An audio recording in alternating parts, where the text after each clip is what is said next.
তারা নিজেদের জীবন শৃঙ্খলার মধ্যে রেখেছিলেন এবং আমাদের দেশের জন্য যারা আত্মত্যাগ করেছেন তাদের জন্য মূলত আজকে ধন্যবাদের সভা। আমি খুবই খুশি, 18 বছর হয়েছে আমি এখান থেকে গেছি এবং এই মণ্ডলী বিস্তর উন্নয়ন হয়েছে, অনেক বড় হয়েছে নিজে ঘর, এবং আপনাদেরকে দেখেও আমরা অত্যন্ত আনন্দিত। আমার এক্সটেনশন হয়েছে 26 সালেও আমাকে থাকতে হচ্ছে ওখানে, এবং আমি আসার আগে হয়তো কোনো পুরোহিত আমাদের ডায়োসিসকে থেকে যাবেন এবং আমার দেশে ফেরার একটা সুযোগ হবে। প্রিয় শ্রোতা মণ্ডলী, বাক্যে যাওয়ার আগে আমি একটি গল্পের কথা বলতে চাই। একটা মেলাতে একটা মানুষ একটা স্টল দিয়েছিল, আর সেই স্টলে 3টে পুতুল ছিল একই রকম দেখতে, এবং তিনি 2 টাকা করে টিকিট দিচ্ছিলেন। আপনি ভেতরে যাবেন, টেবিলের মধ্যে 3টে পুতুল রাখা আছে, আপনাকে বলতে হবে এই 3টে পুতুলের মধ্যে পার্থক্য কি। যে বলতে পারবে তাকে 10 টাকা পুরস্কার। লোকের লাইন দিয়ে আসছে এবং পুতুল নাড়াচাড়া করছে, একই হাইট, একই জামা কাপড়, একই রকম দেখতে, একই রকম চুল বাঁধা, কোনো তফাৎ নেই। একজন যুব ছেলে সে আসলো, অনেকক্ষণ ধরে খুঁটি খুঁটি দেখলো, অবশেষে কানের মধ্যে এরকম উঁকি মারল। দেখছে একটা পুতুলে কানের এপার থেকে ওপার দেখা যাচ্ছে, আর 2টো পুতুলে দেখা যাচ্ছে না। তাহলে তো হলো না। তো সে ওই স্টলের মালিককে বলছে, আচ্ছা আমি কি কিছু জিনিস দিয়ে পরীক্ষা করতে পারি? বলছে হ্যাঁ। তো সে সেদিন চলে গেল, দ্বিতীয় আরেকদিন আসলো এবং ওই যে বেড়া বাঁধার যে তার আছে না, পকেটে করে তার নিয়ে আসলো, একটা পুতুলের কানে ঢুকিয়ে দিল, এপার থেকে বেরিয়ে গেল। দ্বিতীয় পুতুলের কানে ঢুকিয়ে দিল, মুখ দিয়ে বেরিয়ে গেল, মানে এইরকম দিয়ে এরকম। আরেকটা পুতুলের কানে দিল 3 নম্বর, সেটা এদিকেও বেরোলো না, এদিকেও বেরোলো না, এই ভেতর থেকে গলা দিয়ে ভেতর দিকে চলে গেল। এটি হচ্ছে তফাৎ। শ্রোতা মণ্ডলীর মধ্যে সবসময় 3 প্রকার শ্রোতা মণ্ডলী থাকে। আপনি যতই মনের কথা বলুন না কেন, তাদের মাথায় এত কাজ ভনভন করে যে এক কান দিয়ে ঢোকে আর এক কান দিয়ে বেরিয়ে যায়। আরেক প্রকার মানুষ রয়েছেন যারা মুখ দিয়ে বলে ফেলেন দারুণ, কিংবা উল্টোটা হতে পারে, দুস আজকে কি বললেন পারবো, কিছু বুঝলাম না, ছাড়া না, এটা মুখ দিয়ে বেরিয়ে গেল। আরেক প্রকারের মানুষ আছে যারা বুঝবার চেষ্টা করেন অন্তরে যে আজ আমি কি শুনলাম। প্রিয় ভাই বোন, আমি জানি না আপনি কোন ধরনের বিশ্বাসী। হতে পারে আপনি প্রবল কাজের চাপের মধ্যে আছেন, এরপরে গিয়ে আপনাকে কাজ করতে হবে, কাপড় কাচতে হবে, রোদ বয়ে যাচ্ছে, বাজার করতে হবে বা রান্না করতে হবে, হতে পারে। আর এটাও হতে পারে যে আপনি হয়তো আপনার খুব ভালো লাগলো বা খুব খারাপ লাগলো, সেটা আপনি বলে দেবেন। কিন্তু আসুন আজকে আমরা বুঝবার চেষ্টা করি ঈশ্বরের বাক্য কি বলছে। আজকে প্রথম পাঠ আমরা দেখি যে ভাবিকালে আমাদের সন্তানেরা যখন জিজ্ঞাসা করবে যে কিভাবে ঈশ্বর তোমাদের স্বাধীনতা দিয়েছিল, কিভাবে তোমরা একটা স্বাধীন দেশ পেলে, কিভাবে ঈশ্বর অলৌকিক কাজ করেছিল, তোমরা কি বলবে? তখন তোমরা এই কথা বলো। এবং 24 পদে লেখা আছে, দ্বিতীয় বিবরণ 6:24 পদে, আপনাদের কাছে বাইবেল থাকলে দেখবেন, আর সদাপ্রভু তোমাদিগকে এই সমস্ত বিধি পালন করিতে, আমাদের ঈশ্বর সদাপ্রভুকে ভয় করিতে আজ্ঞা করিলেন, যেন যাবজ্জীবন আমাদের মঙ্গল হয়, যেন যাবজ্জীবন আমাদের মঙ্গল হয়, আর তিনি অন্ধকার মতো যেন আমাদিগকে জীবিত রাখেন। স্বাধীনতা ঈশ্বর এমনি দেননি, দেশের স্বাধীনতা দিয়েছেন এবং আমাদের আধ্যাত্মিক জীবনের স্বাধীনতা দিয়েছেন, যেন আমরা সেটা উপভোগ করতে পারি প্রত্যেক দিন, যেন আমরা এটাকে এর একটা সদ্ব্যবহার করতে পারি, এটাকে প্র্যাকটিস করতে পারি। একজন পালোয়ান ছিল, সেই পালোয়ান একটা বড় মোষ কাঁধে দিয়ে জন্মায়টক দিত। আশেপাশে গ্রামে যত পালোয়ানরা ছিল তারা বলল, এত শক্তি পায় কি করে, কি খায়? তো সব পালোয়ানরা তার কাছে গেল, গিয়ে বললো, আপনি কি খান যে একটা বড় মোষ কাঁধে তুলে জন্মায়টক করেন? সে বলল, ভাই আমি বিশেষ কিছুই খাই না, তবে একটা মোষের বাচ্চা কিনে এনেছিলাম, সেটা নিয়ে আমি জন্মায়টক করতাম। আর সেই মোষের বাচ্চাটা যেমন ধীরে ধীরে বড় হতে লাগলো, আমার শক্তিও বৃদ্ধি পেতে লাগলো। প্রিয় ভাই বোন, আধ্যাত্মিকতা প্র্যাকটিস করতে হবে। 1984 সালে আমি যখন যুবক ছিলাম, আমি একটা ইউথ সেমিনারে গিয়েছিলাম, আর সেখানে আমার একটা প্রশ্ন ছিল যে আমি খ্রিস্টান, আমি দৈনিক বাইবেল পড়ি না, কিভাবে দৈনিক বাইবেল পড়তে হয়? যিনি প্রচারক ছিলেন তিনি বললেন, শতকরা 90% খ্রিস্টান বাইবেল পড়ে না। এই জন্য কি ঈশ্বর আমাদের স্বাধীনতা দিয়েছে? এই জন্য কি ঈশ্বর আমাদেরকে পরিত্রাণ দিয়েছে? শতকরা 90 জন খ্রিস্টান বাইবেল পড়েন না, তাহলে থাকবে 10 জন। 10 জনের মধ্যে 9 জন নিয়মিত বাইবেল পড়েন না, কখনো কখনো পড়েন। আর 100 জনের মধ্যে একজন ভক্ত বাইবেল পড়েন। এটা একটা খ্রিস্টান সমাজের একটা স্ট্যাটিস্টিক, একটা ধারণা। এবং আমার মনে খুব ক্ষুধা জন্মালো, আমি ওই 100 জনের মধ্যে একজন হতে চাই, আমি নিজেকে ডিসিপ্লিনের মধ্যে আনতে চাই, আমি বাইবেল পড়তে চাই। যখন টি ব্রেক হলো, আমি সেই প্রচারকের কাছে গেলাম। তিনি ইউপি থেকে এসেছিলেন, আর তিনি বললেন, উপায় আছে, আমি তোমাকে বলে দেবো, কিন্তু তোমাকে মন স্থির করতে হবে। এই 2 দিন পড়লে 3 দিনের পরে ভুলে গেলে এটা হবে না, তোমাকে প্রমিস করতে হবে। তা উনি আমাকে ফেরত পাঠিয়ে দিয়েছেন। তারপরে লাঞ্চ পিরিয়ডে গিয়ে আবার ওনাকে ধরলাম।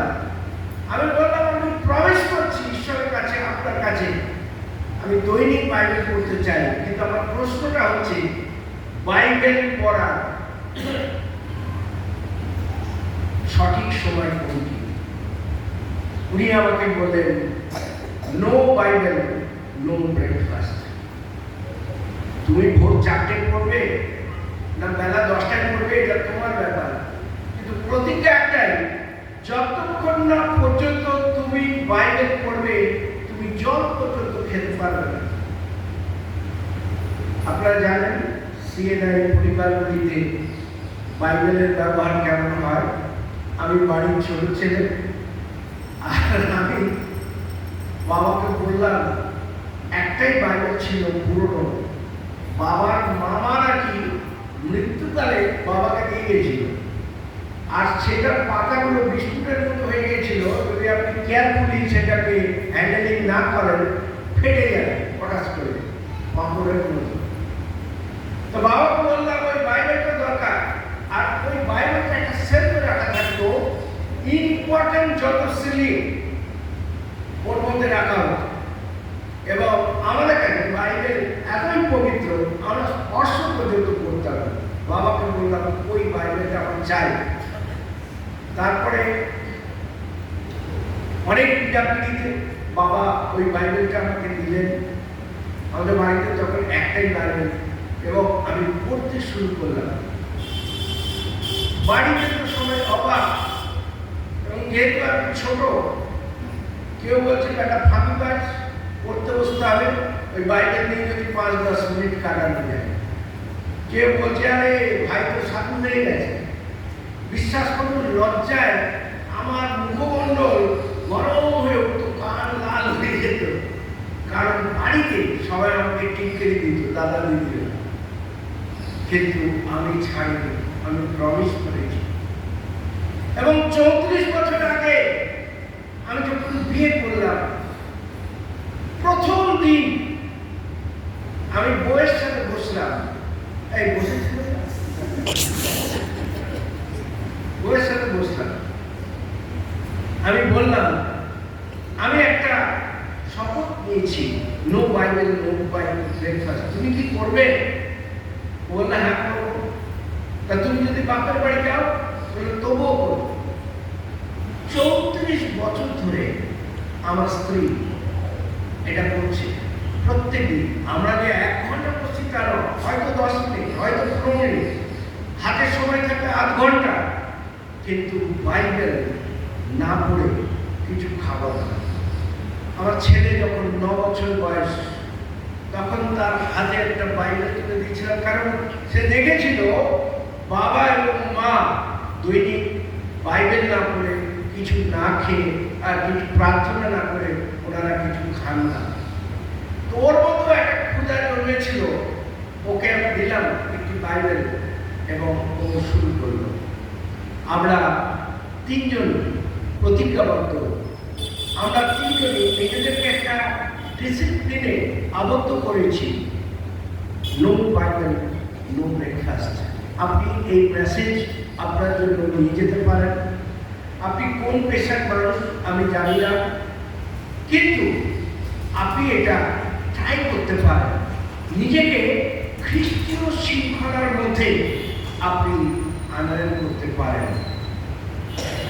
দেখুন, আজ আমরা এই প্রতিজ্ঞা নিয়েছিলাম বলে এই বাইবেল বহুবার শেষ হয়ে গেছে। এটা কোনো গর্ব বা অহংকারের বিষয় নয়, জাস্ট আমি বলছি বহুবার শেষ হয়ে গেছে। কিভাবে? কারণ আমরা ডেলি পড়ি, এবং নির্দিষ্ট একটি পাঠ রয়েছে বাইবেল সোসাইটি, সেটা যদি আপনি ফলো করেন 3 বছরে আপনার বাইবেল শেষ হয়ে যাবে। প্রিয় বন্ধুগণ, লজ্জার বিষয়, বাইবেল আমাদের বাড়িতে আছে, কিন্তু বাইবেল আমরা পড়ি না। আমরা ভাবি আমাদের কি দরকার, যারা প্রচারক তারাই এটি ব্যবহার করবে। যাই হোক, আসুন না নিজেদেরকে আমরা একটা শৃঙ্খলে আবদ্ধ করি।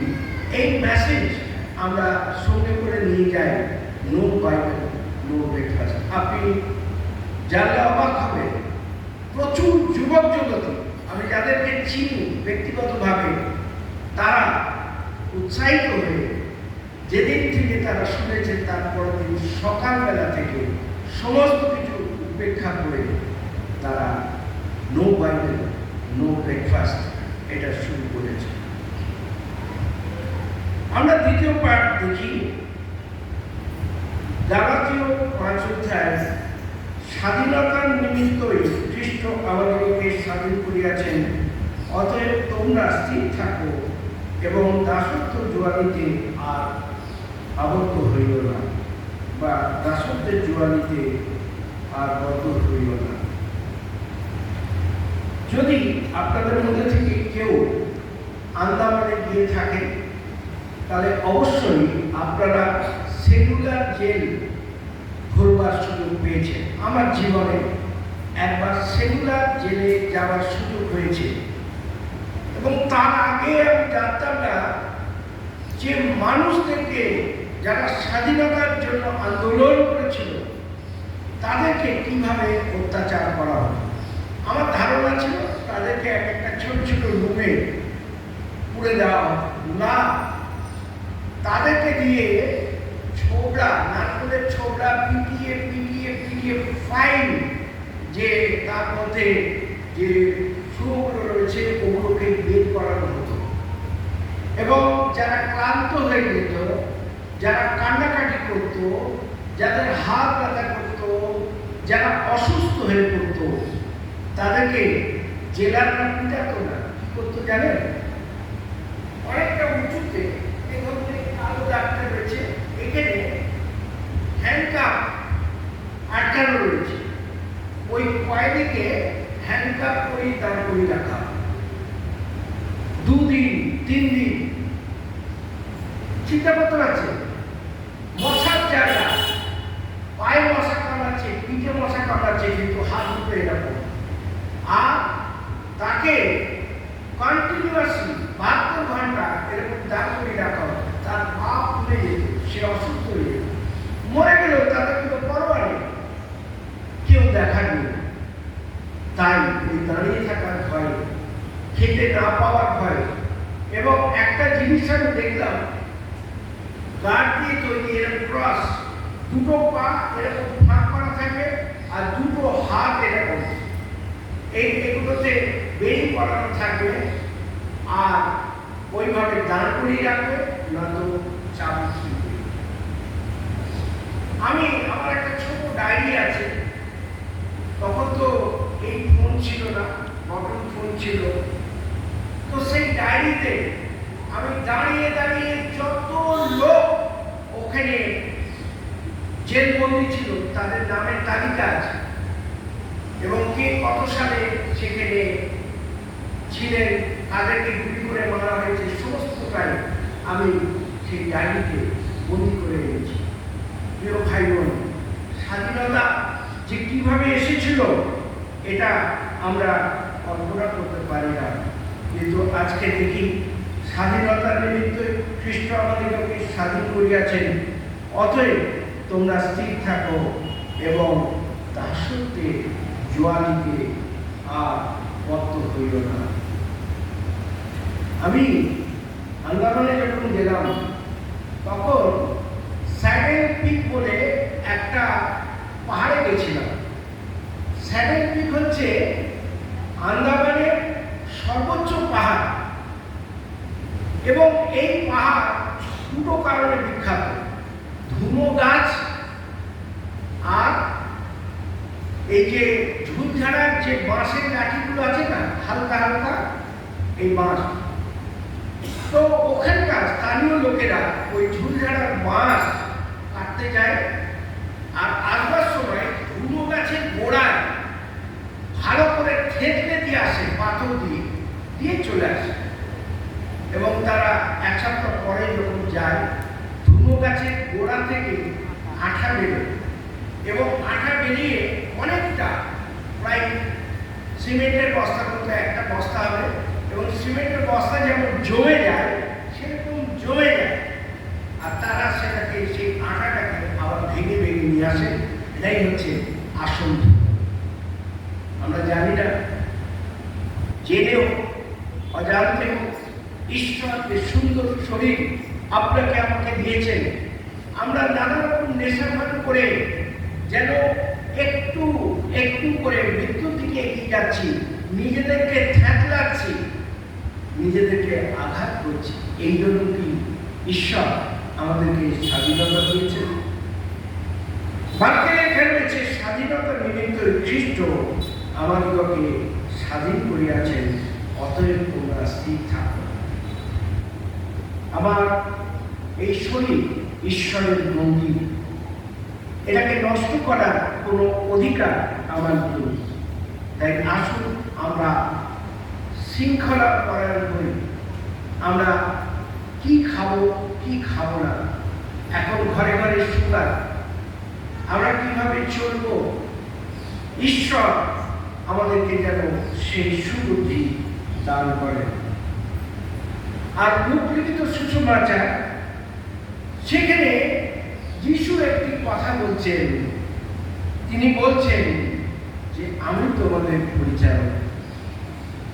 এখন শিশুদের মধ্যে আলোচনা কে বড় কে সিনিয়র, কিন্তু যিশু বলছেন আমি তোমাদের পরিচালক। একটি কথা আমার বাইবেলেতে আন্ডারলাইন করেছি, আমি তোমাদের পরিচালক। পরিচালক কাকে বলে? পরিচালক যিনি সেবা দেন, যিনি মুখ বুঝে নিজে আত্মচেষ্টা করেন না, নিজের লাভের চেষ্টা করেন না, অন্যের লাভের চেষ্টা করেন, যিনি সেবা দেন, যিনি নিজেকে নতনম্র করেন। যিশু বলছেন আমি সেই রকমই ব্যক্তি। আসুন আমরা নিজেদেরকে প্রভুর কাছে নতনম্র করি এবং প্রভুর মণ্ডলীর পরিচালক হই।